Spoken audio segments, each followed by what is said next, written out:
వచ్చాను, వీరికి కిష్కింద కాడ గురించి చెప్పలేదని ఈ ప్రశ్న వేయించాడు భగవంతుడు అనుకునేసి కృతజ్ఞుడు గురించి.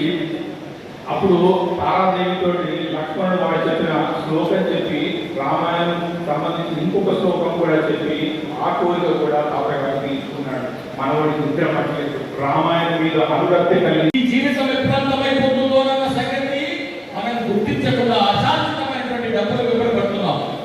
కానీ మన మోక్షం పొందడానికి, మన జీవితం సఫలీకృతం కావడానికి, భవిష్యత్తులో మనకు సరైనటువంటి మోక్షం రావడానికి కానీ ఇంకా సరైన మార్గాన్ని వెతకకుండా డబ్బులు వివరపడుతున్నాం. ఇవి పర్మనెంట్ రావు.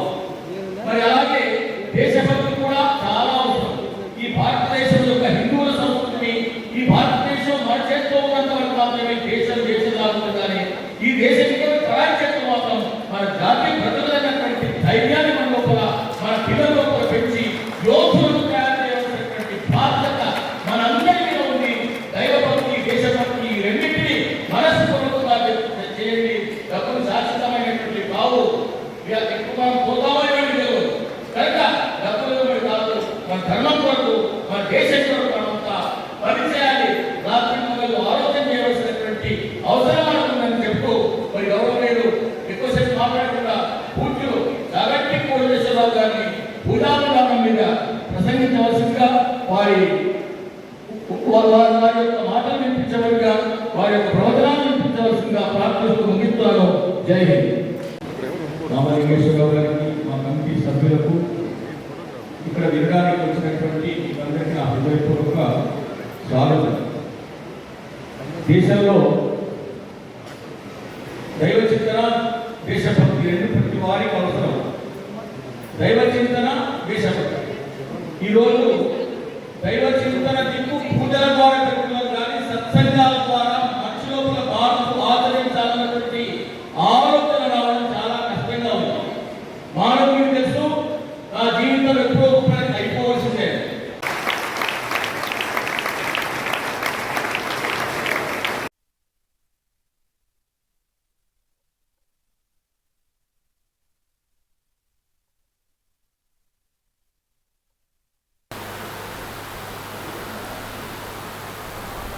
ఈ ఎదురుగుండా కూర్చున్న వాళ్ళు దయచేసి మాట్లాడడం, లేవడం, నిలబడడం అవి చేయకుండా ఫోటో కావాలంటే తీసేసుకుని కూర్చోండి. ఎంతసేపు తీసినా 2 గంటలు నేను ఇలాగే ఉంటాను, కొత్తగా ఏమి ఉండను కదా. అందుకని ఒకసారి తీసుకుని కూర్చో.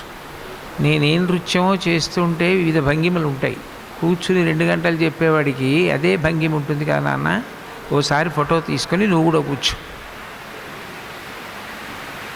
శుక్లాంబరధరం విష్ణుం శశివర్ణం చతుర్భుజం ప్రసన్నవదనం ధ్యాయేత్ సర్వవిఘ్నోపశాంతయే. గురుర్బ్రహ్మ గురుర్విష్ణుః గురుర్దేవో మహేశ్వరః గురుస్సాక్షాత్ పరం బ్రహ్మ తస్మై శ్రీ గురవై నమః. వ్యాసాయ విష్ణురూపాయ వ్యాసరూపాయ విష్ణవే నమో వై బ్రహ్మనిధయే వాసిష్ఠాయ నమో నమః. కూజంతం రామ రామేతి మధురం మధురాక్షరం ఆరుహ్య కవితాశాఖాం వందే వాల్మీకికోకిలం.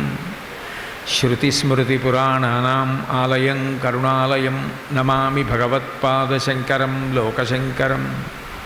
వాగర్ధావివ సంపృక్తౌ వాగర్ధప్రతిపత్తయే జగతః పితరౌ వందే పార్వతీ పరమేశ్వరౌ.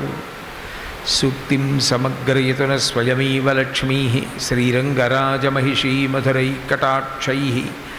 వైదగ్ధ్యవర్ణగుణగుంభనగౌరవైర్యాం కండూలకర్ణకుహరాः కవయోధయంతి.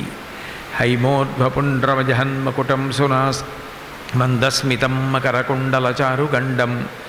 బింబాధరం బహుళదీర్ఘకృపాకటాక్షం శ్రీవేంకటేశముఖమాత్మని సన్నిధత్తాం. విమలపటి కమలకుటి పుస్తకరుద్రాక్షశస్తహస్తపుటి కామాక్షి పక్ష్మలాక్షి కలిత విపంచి విభాసి వైరించి. హరి ఓం. పరమేశ్వర స్వరూపైన సభకి నమస్కారం.